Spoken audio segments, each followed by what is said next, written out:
And today in Focus, we've an incredible story for you of courage and hope, but also of utter desperation. We know, of course, that every year thousands of people risk their lives crossing continents and seas in search of a better life here in Europe. But did you know that many of these migrants were children? Well, many of them come from Afghanistan, in fact, Italy, on their own, without adult family. Our team in Rome, Seema Gupta and Josephine McKenna, have this special report.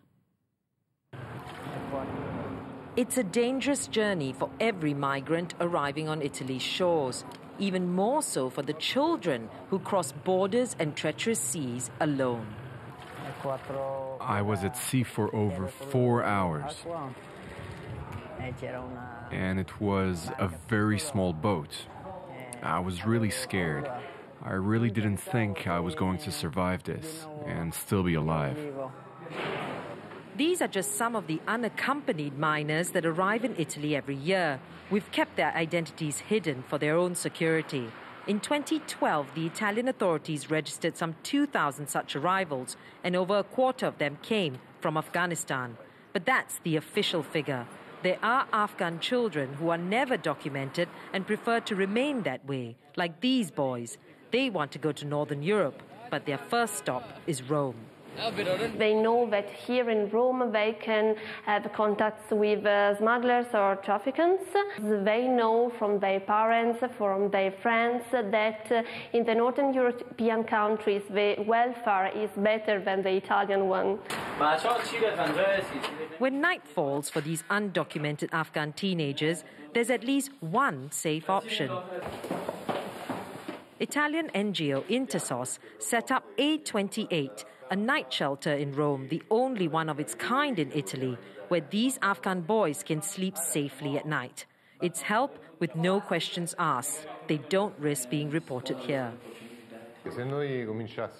If we were to start reporting on these children, I can tell you that from tomorrow night onward, no one would be turning up here. And so the boys would become invisible once again, and therefore facing many threats. There's no one waiting for these kids, and so they don't exist. If they disappear, no one will even know. They face risks in Rome, including being robbed, being used by organized crime, or ending up in a prostitution racket. Last year, the Rome City Council registered 87 Afghan minors in the city. Over the same period, A28 hosted over 600 Afghan children. Most are boys between 12 and 17 years old. They're in transit in Rome for about a week.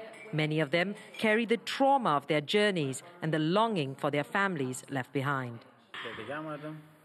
It was very dangerous. The sea was scary and people drowned. I was also scared when I reached Iran. Some people died and they were buried. I worry a lot. I don't know if it'll be possible to see my family again or not. And it's the most important thing in my life.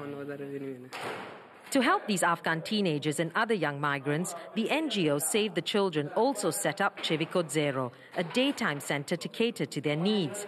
Here, they get help and advice. It's a safe space to share their stories. Even if these Afghans are registered and placed in Italian foster homes, most of them run away. The Italian government is trying to keep better track of their movements. Our aim is to develop a unified system at the national level. This is mainly to create a database to track the minors' presence in Italy. Civico Zero also arranges an occasional game of football. It's some fun in the sun, a welcome break from their difficult journeys alone from Afghanistan to further destinations in Europe. A moment where they can just be children.